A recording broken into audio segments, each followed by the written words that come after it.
ನಾಳೆ ಕೊನೆಯ ಚಂದ್ರಗ್ರಹಣ. ಯಾರಿಗೆಲ್ಲ ಸಮಸ್ಯೆಗಳು ಹೆಚ್ಚಾಗುತ್ತದೆ? ಈ ರಾಶಿಯವರ ಬಾಳಲ್ಲಿ ಮೂಡಲಿದೆ ಕತ್ತಲು. ಈ ವರ್ಷದ ಕೊನೆಯ ಚಂದ್ರಗ್ರಹಣ ಸೆಪ್ಟೆಂಬರ್ 18 ಬುಧವಾರದಂದು ಸಂಭವಿಸಲಿದೆ. ಭಾದ್ರಪದ ಪೂರ್ಣಿಮಾ ತಿಥಿಯಂದು ಈ ಚಂದ್ರಗ್ರಹಣ ನಡೆಯುತ್ತಿದೆ. ಆ ಸಮಯದಲ್ಲಿ ಚಂದ್ರನು ಮೀನ ರಾಶಿಯಲ್ಲಿರುತ್ತಾನೆ. ಇದು ಮೀನ ರಾಶಿಯ ಚಂದ್ರಗ್ರಹಣ. ಆ ಸಮಯದಲ್ಲಿ ಚಂದ್ರನ ಜೊತೆಗೆ ರಾಹು ಗ್ರಹವು ಮೀನದಲ್ಲಿ ಇರುತ್ತದೆ. ಇದರ ಜೊತೆಗೆ ನಾಳೆಯಿಂದಲೇ ಪಿತೃಪಕ್ಷ ಸಹ ಆರಂಭವಾಗುತ್ತಿದೆ. ಹಾಗಾಗಿ ಈ ಗ್ರಹಣಕ್ಕೆ ಹೆಚ್ಚಿನ ಮಹತ್ವವಿದೆ. ಇನ್ನು ಈ ಬಾರಿಯ ಚಂದ್ರಗ್ರಹಣವು ಭಾಗಶಃ ಚಂದ್ರಗ್ರಹಣವಾಗಿರುತ್ತದೆ. ಇದು ಭಾರತದಲ್ಲಿ ಗೋಚರಿಸುವುದಿಲ್ಲ. ಜ್ಯೋತಿಷ್ಯದ ಪ್ರಕಾರ ಈ ವರ್ಷದ ಕೊನೆಯ ಚಂದ್ರಗ್ರಹಣವು ಸೆಪ್ಟೆಂಬರ್ 18ರಂದು ಬೆಳಗ್ಗೆ 6:12ಕ್ಕೆ ಉಂಟಾಗುತ್ತದೆ ಮತ್ತು 10:17ಕ್ಕೆ ಕೊನೆಗೊಳ್ಳುತ್ತದೆ. ಚಂದ್ರಗ್ರಹಣದ ಉತ್ತಗದ ಸಮಯ ಬೆಳಗ್ಗೆ 8:14 ಎನ್ನಲಾಗುತ್ತದೆ. ಈ ಚಂದ್ರಗ್ರಹಣವು 4 ಗಂಟೆ 5 ನಿಮಿಷಗಳ ಕಾಲ ಇರುತ್ತದೆ. ಮೊದಲೇ ಹೇಳಿದಂತೆ ಈ ಗ್ರಹಣ ಭಾರತದಲ್ಲಿ ಗೋಚರಿಸದ ಕಾರಣ ಸೂತಕ ಸಹ ಇರುವುದಿಲ್ಲ ಎನ್ನಬಹುದು. ಆದರೂ ಸಹ ನಾವು ಗ್ರಹಣಗಳ ದೃಷ್ಟಿಯಿಂದ ನಿಯಮಗಳನ್ನು ಅನುಸರಿಸುವುದು ಉತ್ತಮ.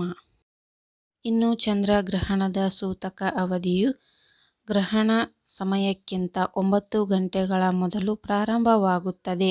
ಈ ಸಮಯದಲ್ಲಿ ಯಾವುದೇ ಶುಭ ಕಾರ್ಯ, ಪೂಜೆ, ಸ್ನಾನ, ಊಟ, ನಿದ್ದೆ ಇತ್ಯಾದಿಗಳನ್ನು ಮಾಡಬಾರದು.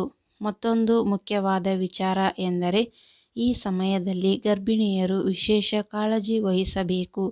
ಇನ್ನು ಈ ಬಾರಿಯ ಚಂದ್ರಗ್ರಹಣ ಉತ್ತರ, ದಕ್ಷಿಣ ಅಮೆರಿಕ, ಯುರೋಪ್, ಆಫ್ರಿಕಾ ಮೊದಲಾದ ಪ್ರದೇಶಗಳಲ್ಲಿ ಕಾಣಿಸುತ್ತದೆ. ಹಾಗೆಯೇ ಈ ಗ್ರಹಣದ ಪ್ರಭಾವ ಎಲ್ಲ 12 ರಾಶಿಗಳ ಮೇಲೆ ಆಗಲಿದೆ.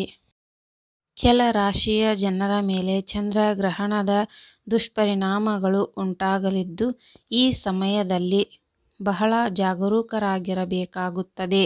ಈ ಗ್ರಹಣದ ಕಾರಣದಿಂದ ಜೀವನದಲ್ಲಿ ಒಂದಲ್ಲ ಒಂದು ರೀತಿಯಾಗಿ ಸಮಸ್ಯೆಗಳನ್ನು ಅನುಭವಿಸುವ ಸಾಧ್ಯತೆ ಇದೆ.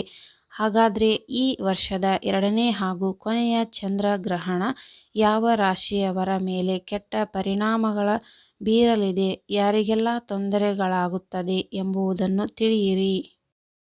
ಕನ್ಯಾ ರಾಶಿ. ಈ ಸಮಯದಲ್ಲಿ ನೀವು ಆರ್ಥಿಕ ಸಮಸ್ಯೆಗಳನ್ನು ಎದುರಿಸಬೇಕಾಗಬಹುದು. ಕೆಲಸದಲ್ಲಿ ಅಡೆತಡೆಗಳು ಇರುತ್ತವೆ. ಸಂಗಾತಿಯೊಂದಿಗೆ ಏರಿಳಿತಗಳು ಉಂಟಾಗುವ ಸಾಧ್ಯತೆಯಿದೆ. ನೀವು ವೃತ್ತಿ ಜೀವನದಲ್ಲಿ ಸವಾಲುಗಳನ್ನು ಎದುರಿಸಬೇಕಾಗಬಹುದು. ಬಹಳ ಎಚ್ಚರಿಕೆಯಿಂದ ಹೆಜ್ಜೆ ಮುಂದಿಡಬೇಕು. ಈ ಸಮಯದಲ್ಲಿ ನೀವು ಉನ್ನತ ಅಧಿಕಾರಿಗಳಿಂದ ಅಲ್ಪ ಬೆಂಬಲವನ್ನು ಪಡೆಯುತ್ತೀರಿ. ಕೆಲಸ ಕಾರ್ಯಗಳಲ್ಲಿ ವಿಳಂಬವಾಗಬಹುದು. ಆರೋಗ್ಯದಲ್ಲಿ ಏರುಪೇರಾಗಬಹುದು. ಈ ಅವಧಿಯಲ್ಲಿ ಚರ್ಚೆಯಿಂದ ದೂರವಿರಿ. ಒಟ್ಟಾರೆಯಾಗಿ ಈ ಸಮಯವು ನಿಮಗೆ ಶುಭವಾಗಿರುವುದಿಲ್ಲ.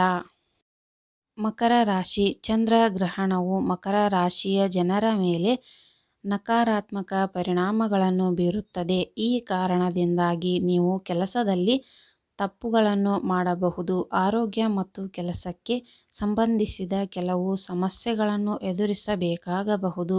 ವಿಶೇಷವಾಗಿ ನಿಮ್ಮ ಆರೋಗ್ಯವು ಹದಗೆಡಬಹುದು.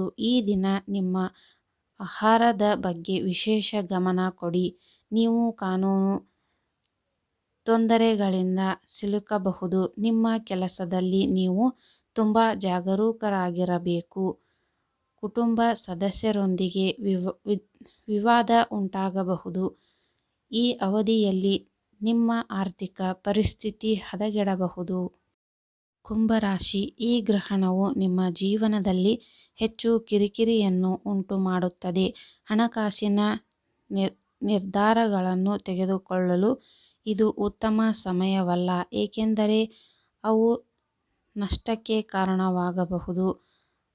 ಮೇಲಧಿಕಾರಿಗಳು ಮತ್ತು ಸಹೋದ್ಯೋಗಿಗಳು ಅಡೆತಡೆಗಳನ್ನು ಸೃಷ್ಟಿಸುವುದರೊಂದಿಗೆ ಉದ್ಯೋಗ ಬಡ್ತಿಗಳನ್ನು ತಡೆಹಿಡಿಯಬಹುದು. ನಿಮ್ಮ ಹಣಕಾಸಿನ ಬಗ್ಗೆ ಜಾಗರೂಕರಾಗಿರಿ. ದೀರ್ಘಕಾಲೀನ ಹೂಡಿಕೆಗಳು ತಪ್ಪಿಸಿ ಮತ್ತು ಪಾಲುದಾರಿಕೆಯಲ್ಲಿ ಸವಾಲುಗಳನ್ನು ಎದುರಿಸಬೇಕಾಗುತ್ತದೆ. ಮೀನರಾಶಿ, ಈ ಗ್ರಹಣವು ಕೆಲಸದ ಸ್ಥಳದಲ್ಲಿ ತೊಂದರೆಯನ್ನು ಉಂಟುಮಾಡಬಹುದು. ಹೆಚ್ಚು ಕೆಲಸದ ಒತ್ತಡ ಮತ್ತು ಉದ್ವಿಗ್ನ ಕೆಲಸದ ವಾತಾವರಣವನ್ನು ನಿರೀಕ್ಷಿಸಬಹುದು. ಉದ್ಯೋಗ ಭದ್ರತೆ ಅಪಾಯದಲ್ಲಿರಬಹುದು ಮತ್ತು ಆರ್ಥಿಕ ಒತ್ತಡವು ದೊಡ್ಡದಾಗಬಹುದು. ನೀವು ಅತಿಯಾದ ಕುಟುಂಬದ ಜವಾಬ್ದಾರಿಗಳು ಮತ್ತು ಒತ್ತಡಗಳನ್ನು ನಿಭಾಯಿಸಬೇಕಾಗಬಹುದು, ಇದರಿಂದಾಗಿ ಉಳಿತಾಯ ಮಾಡುವುದು ಕಷ್ಟವಾಗುತ್ತದೆ. ಈ ಮಾಹಿತಿ ನಿಮಗೆ ಇಷ್ಟವಾದಲ್ಲಿ ಒಂದು ಲೈಕ್ ಮಾಡಿ ಹಾಗೂ ಸಬ್ಸ್ಕ್ರೈಬ್ ಮಾಡಿಕೊಳ್ಳಿ.